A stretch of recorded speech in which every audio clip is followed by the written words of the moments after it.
specifically targeting an individual on the basis of sexual orientation. Is a fig instead of an eye. As he's calling a gay guy a queer Mexican. Yeah. Yes. Yeah. I mean, in total, it's not crazy for a gay Republican. And the exact same thing happened. Do you think the outcome would have been different? Yes. Why? David Pakman just shattered Joe Rogan's MAGA talking points and left him scrambling for a defense. Rogan tried to blur the line between debate and harassment. But Pakman exposed how his so-called free speech defense is nothing more than a shield for targeted bullying. This isn't just a takedown, it's an exposure of Rogan's hypocrisy on a global stage. Right, Carlos Maza. Yeah, so it's not that he's hiding that he's gay, talks about it all the time.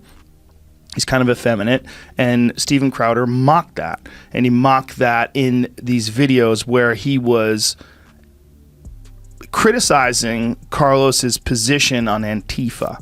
All right, let's start where this entire mess exploded. Steven Crowder. The guy literally turned his YouTube channel into a full-time harassment factory. For months, he went after journalist Carlos Maza. Not for his reporting, not for his arguments, but for his sexual orientation and appearance. Because apparently in Crowderland, this is what passes for comedy now. Cheap shots, punching down, and milking outrage clicks. He called him this queer Mexican, and he's doing it in a ribbing way. He's doing it in a joking way.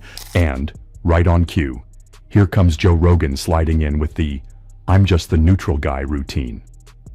According to Joe, Crowder was just joking, and YouTube's the big bad villain out here silencing conservatives. Really, Joe?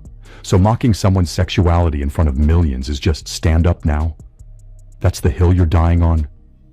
Please. They actually put what YouTube's terms of service are with regard to bullying and harassment.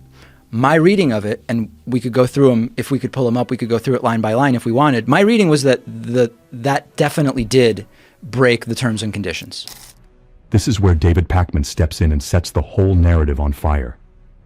He's basically like, Joe, this isn't politics. This isn't censorship. This is simple. Crowder broke the rules, period.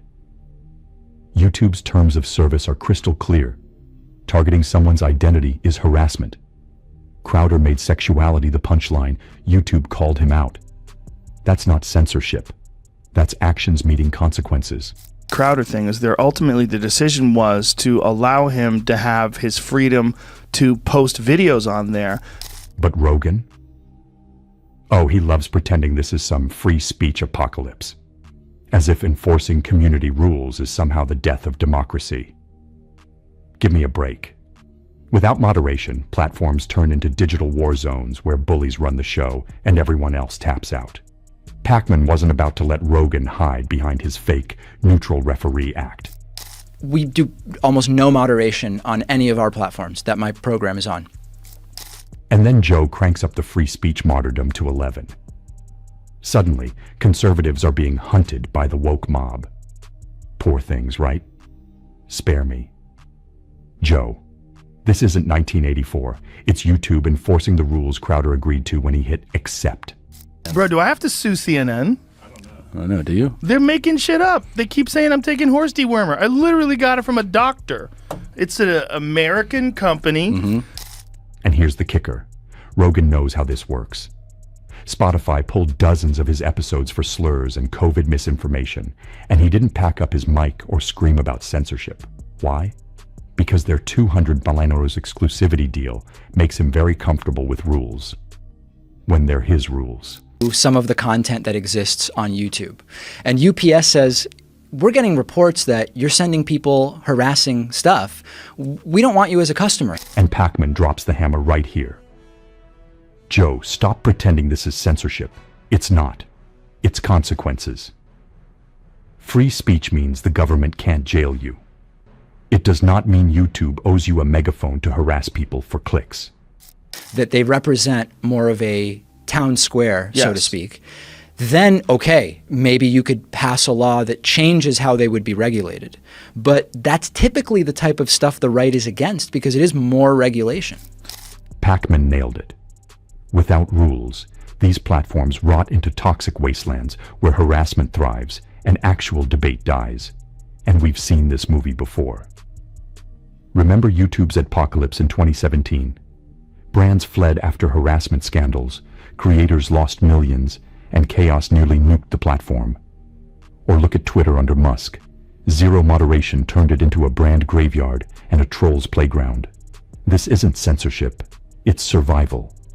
Without rules, platforms burn, advertisers bail, and creators, including guys like Rogan, lose everything. Getting harassing texts, and you report it and report it. That's a different thing, I think. But Joe? Oh, he's still clinging to his Wild West fantasy, where anything goes, as long as his friends are pulling the trigger. And then comes Rogan's worst argument yet. He actually claims that mocking someone's sexuality is the same thing as mocking their bad takes. Seriously, Joe? That's your defense? You're really equating debating ideas with targeting identity? Pakman crushed that instantly. Tearing apart someone's logic is debate. Mocking who they are, that's harassment. End of story. You know, and especially when that guy wasn't even engaging with him, but he's making fun of him. He's a comedy show. He's mocking them. And here's the kicker. When you've got millions of followers, those jokes don't just stay on the screen. They mobilize mobs. Crowder mocked Maza over and over, and surprise, his audience turned it into a pile-on. These platforms have gotten so big that they represent more of a town square, so to speak. Pakman slammed Rogan on this point. When you build a massive platform, you know exactly what happens when you weaponize identity. You've just handed your audience a target. Then Pakman drops the nuke Rogan never saw coming. Stochastic terrorism. If you constantly demonize someone in front of millions, sooner or later, one unstable fan is going to act on it. You don't need to say, go attack them. You've already loaded the gun. And Rogan's excuse? But I never told anyone to do anything. Nice try. Pakman nukes that instantly. When you've got an audience the size of a small country, your words don't stay harmless. They ripple, they mobilize, and eventually, they explode. Sexual orientation and looks. That's If Carlos Maza were a gay Republican, and the exact same thing happened, do you think the outcome would have been different? Joe loves to act like he's just some dude at a bar tossing opinions around. He's not. With 15+ million listeners and a Spotify megaphone, he's steering the conversations of entire countries. When your reach is that massive, you don't get to shrug off the consequences. You're not just talking anymore. You're directing traffic at scale. We looked at the content in total, and we don't think it violates our terms and conditions. Here it is. Joe Rogan's pathetic defense. Relax, it's just comedy. Anytime one of his buddies crosses the line, suddenly it's all harmless jokes and edgy humor. But David Pakman? He burns that shield to the ground. And hey, if you're enjoying watching Rogan's arguments get shredded one by one, subscribe now, because trust me, it only gets uglier from here.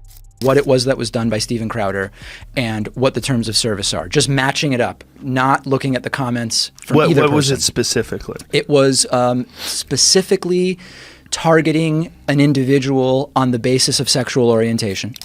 Pakman doesn't hold back. If your comedy means mocking someone's sexuality, gender, or identity, it's not edgy. It's cowardice dressed up as jokes. You're not dismantling ideas. You're punching down for profit. And when millions of people are watching, those jokes don't stay jokes. They normalize harassment, shape attitudes, and turn people into targets. You're suggesting that because a certain word is sometimes used self-referentially by members of a group, that any use of it from the outside is, by definition, not problematic. And I'm just saying it's more complicated, and you've got to look at the specifics. It's certainly more complicated. Yeah. And Rogan? Completely exposed. Because here's the truth. This comedy defense only applies when it's his circle doing the mocking. The moment a progressive comic fires back, suddenly it's political propaganda and agenda-driven trash. Neutral Joe, give me a break. Pakman rips the mask off. Rogan isn't defending comedy. He's defending his buddies. He's protecting the same ecosystem that thrives on identity-based attacks dressed up as humor. There's lots of way smaller players that are violating these same terms and conditions, but Nobody knows about them. YouTube doesn't know about them. Pakman's knockout line is brutal. Comedy isn't a hall pass for cruelty. If the punchline attacks who someone is, you're not edgy. You're just a bully with a microphone. And Rogan? By shielding his friends and hiding behind fake neutrality, he's not neutral at all. He's complicit. David Pakman didn't just debunk Joe Rogan, he demolished him. Argument by argument, excuse by excuse, until there was nothing left to hide behind. So what do you think? Should platforms protect debate but punish identity-based harassment, or should anything go, no matter the damage?